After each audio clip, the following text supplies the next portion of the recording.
Good evening. You're watching the news at 7:30 on ATV. I'm Anne Sim. And I'm Emily Su. Here are tonight's top stories. Former ICAC chief Timothy Tong insists he's a man of integrity after grilling by lawmakers. Ex-champion racehorse trainer Brian Kahn back in jail for election corruption. The mainland economy posts best growth this year, with third quarter GDP hitting 7.8%. Embattled former ICAC Commissioner Timothy Tong, who's been accused of using taxpayers' money for entertainment and gifts, has insisted he is a man of integrity, although he admitted making mistakes when he headed the anti-graft body. Tong faced another tough session this morning with legislators who grilled him, this time over fish balls and beef brisket. Former ICAC chief Timothy Tong faced reporters after he was questioned for 4 hours by lawmakers on the Public Accounts Committee. During my time, there are areas in which I made mistakes in the administrative areas concerning entertainment, duty visits, gifts. But I am a man of integrity. Tong was recalled to the chamber to explain discrepancies between his early testimony and the findings of an independent review committee, which looked into his lavish spending habits using taxpayers' money when he headed the anti-graft watchdog. He admitted making mistakes, but said he never tried to cover up his actions or lie, adding that he had no private motives or engaged in any underhand dealings. Nothing he did, Tong stressed, was driven by greed. It is not, to me, a question of personal integrity. Omission, mistakes have existed. Earlier, legislators grilled Tong over fish balls and beef brisket. Chairman Abraham Sheck asked him to explain why he spent more than $800 on those items as gifts. The ICAC had said it couldn't provide documents on this purchase. Tong said the fish balls and beef brisket were given to a group of visitors who had presented the ICAC with lychees, but he couldn't recall who bought them or put the purchase on record. Other lawmakers pounced on Tong's sightseeing tour of Lijiang City during a duty visit to Beijing and Yunnan Province in 2009. In the last hearing, ICAC Community Relations Director Julie Mu, who organized the itinerary, admitted the trip was more fun than work. Tong today agreed half of his activities in Lijiang weren't directly related to his official duties, but insisted that they were useful because he was still able to liaise with mainland officials. Radical lawmaker Raymond Wong asked Tong if the chief executive was aware of the changes in his travel plans. Tong admitted no itinerary was ever attached in the 35 duty visit applications he submitted during his tenure, meaning that he could shorten, lengthen, or modify details of the trip as he wished. He also said he started the practice of serving the expensive liquor Mao Tai to guests because it's part of Chinese culture. The Public Accounts Committee is aiming to finish its investigative report and submit it to LegCo before the end of November. We look into issues such as governance and value for money audit in terms of overseas travels, in terms of entertainment, in terms of actual governance of ICAC during the tenure of Mr. Tong, whether he has violated the regulations, the ICAC ordinance. Sheck added that he doesn't want to summon Tong for another hearing, but won't hesitate to do so if necessary.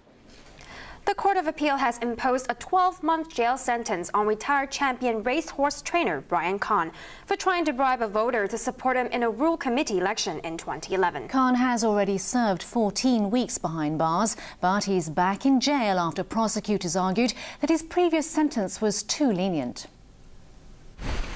For 25 years, racehorse trainer Brian Kahn consistently beat the odds, racking up more than 1,000 wins at the track. But today, the man nicknamed the Mighty Kahn ran out of luck. The 75-year-old spent 14 weeks in jail after being found guilty of offering $130,000 to village representative Yu San to vote for him in the rural committee election in February 2011. Khan was released in January. But government prosecutors believed the sentence was too lenient and appealed to the Court of Appeal to increase it to what they deemed a more appropriate jail term of 18 to 24 months. Khan's lawyer argued today that the champion horse trainer had already spent 14 weeks behind bars and he had not hurt public interest. He pleaded for leniency and asked the judge to take into account his client's advanced age and poor health. He also told the court that Khan would have to spend a third birthday in jail. But the court imposed a 12-month jail term on the former horse trainer. Khan was sent back to jail today for another 8 months after the judge deducted the 14 weeks he had already served. The court will deliver a written judgment explaining the decision at a later date. 2 men have appeared in court accused of demanding $100,000 from a Hollywood film crew. And a man has been jailed for 5 years for possessing a large amount of illegal firearms. ATV's Edna Zay reports. Joseph Ho was charged after more than 160 guns and 270,000 rounds of ammunition were found at a storage facility in Fort Tan in 2007. Today, he was sentenced in the High Court after pleading guilty earlier to possession of unlicensed firearms and explosives. The 57-year-old former shooting champion had failed to renew a firearms license, which expired in 2007, because he was serving a jail term on the mainland for gun-related offences. He was arrested when he returned to Hong Kong. The judge said the consequences could have been disastrous had the weapons fallen into the wrong hands. After considering Ho's guilty plea and the sentence he served on the mainland, the judge jailed him for 5 years. 2 brothers have appeared at Eastern Magistracy charged with extortion and assault. They allegedly demanded $100,000 from a film crew on the set of the new Transformers film in Quarry Bay yesterday. Hollywood director Michael Bay and 3 police officers were injured during an argument. The brothers did not enter a plea and were remanded in custody until their next court appearance in November. Edna Zay, ATV News. London Mayor Boris Johnson, who's visiting Hong Kong, has refused to comment on the city's political development, saying it's an issue for people here. He made it clear that his maiden visit is aimed at strengthening ties between Hong Kong and London. Britton Clennett reports. Fresh from a 6-day trade visit to the mainland, Boris Johnson made the most of his Hong Kong stopover. A media scrum greeted the London mayor as he arrived at Wan Chai Star Ferry Pier on a revamped version of London's iconic double-decker bus. Got it? Okay. On board, local and international reporters scrambled to talk to him. Go to the back. Everyone takes. Johnson, who's in the city with Chancellor George Osborne to promote investment in Britain, faced a barrage of questions about universal suffrage, but he steered clear of the controversial topic. Just last month, British Foreign Office Minister Hugo Swire was denounced by China for saying Hong Kong people should have a genuine choice when it comes to electing their leader. This is something really for Hong Kong and for its people. I would leave it very much to you guys. That's not something I would want to get involved in. It would be wrong of me to weigh in on that. Johnson said there should be more flights between Hong Kong and London to cement the ties between the 2 business and financial hubs. In expressing his love for Hong Kong, the mayor, who is known for his frequent media gaffes, admitted making another mistake. We need to imitate Hong Kong. One of the great experiences I've had here is learning from the drive and the zap and the can-do spirit, what we call gung-ho in England. I thought gung-ho was a Chinese word, but it turns out not to be a Chinese word. Later, Johnson took the new London bus to the British consulate in Admiralty, where he said Hong Kong should consider using a version of the eco-friendly vehicle. Boris Johnson's visit has been filled with all the media stunts people have come to expect from him, but it's also clear he's serious about boosting ties between the financial hubs of London and Hong Kong. Britton Clennett, ATV News. The mainland economy has posted its best growth so far this year, climbing 7.8% in the third quarter after a boost in government spending. The latest GDP numbers show that the world's second largest economy is on track to meet Beijing's economic growth target of 7.5% for the year. Central government economists said in Beijing today that mainland economic growth accelerated for the first time in 9 months. Gross domestic product rose 7.8% in the third quarter, up from 7.5% for April to June. National Bureau of Statistics spokesman Leung told reporters the economy in the third quarter showed some positive signs. He added that the fundamentals of China's economy are turning for the better. But any optimism from today's figures could fade quickly as global demand remains volatile. This was underlined by a rare and unexpected 0.3% fall in September exports. China's top economic official, Premier Li Keqiang, boosted factory output and investment to meet Beijing's economic growth target of 7.5% for this year. The pickup in the latest GDP figure reflects Li's implementation of what analysts are calling a mini-fiscal stimulus, which included railway spending and small business tax breaks to support the world's second-largest economy. I expect over time, and perhaps not soon, we'll start to see, maybe in the next 2 or 3 years, we'll start to see a deceleration in GDP growth to another slower but more sustainable growth trend of perhaps 5 to 6%. Other data released today showed a broad easing for the mainland economy. Industrial production, which measures output from millions of factories, workshops and mines, rose 10.2% in September from 10.4% the previous month.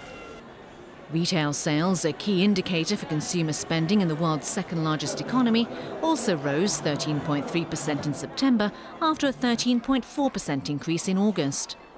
Fixed asset investment, which is often used as a measure of construction activity, rose 20.2% in the first 9 months of the year. The encouraging data gave a modest boost to the Shanghai Composite Index, which closed 0.2% higher at 2,193 points. While the Hang Seng Index finished 1.1% or 245 points higher at 23,340. The latest report card for the economy comes as the new leadership in Beijing prepares for a meeting next month, where President Xi Jinping and other senior officials will discuss rolling out policies for economic changes. A large group of Japanese politicians visited Tokyo's controversial Yasukuni Shrine today for the Autumn Festival, a move that triggered an outburst from China. This comes a day after one minister delivered an offering on behalf of Prime Minister Shinzo Abe, prompting demands from China and South Korea for Japan to face up to its history. According to Japanese media, Liberal Democratic Party lawmaker Hidehisa Otsuji, former Land Minister Yuichiro Hata, and one-time Gender Equality Minister Sane Takaichi were part of a group of 157 lawmakers who paid their respects at Yasukuni Shrine today. The shrine is controversial because it honors Japan's war dead, including some convicted as war criminals after the Second World War. The visit came a day after Prime Minister Shinzo Abe made his third ritual offering to the shrine since returning to office in December, although he did not visit the temple in person so as not to anger victims of Japan's wartime aggression. But the Foreign Ministry in Beijing today said Yasukuni consecrates monstrous crimes committed against Asia's victimized peoples and is a major matter of principle straining Sino-Japanese relations. Despite the complaints, other lawmakers are also expected to pay their respects during the shrine's Autumn Festival, which ends on Sunday. But for some of today's visitors at least, it was a personal moment and not a political statement. I visited the shrine to pray for those that lost their lives in battle and make a wish for peace, said Internal Affairs and Communications Minister Yoshitaka Shindo. Also, I came to pay my respects to my grandfather, who is honoured here. At the daily press conference, Deputy Chief Cabinet Secretary Katsunobu Kato told the media that the government had no comment on the matter of officials visiting the shrine.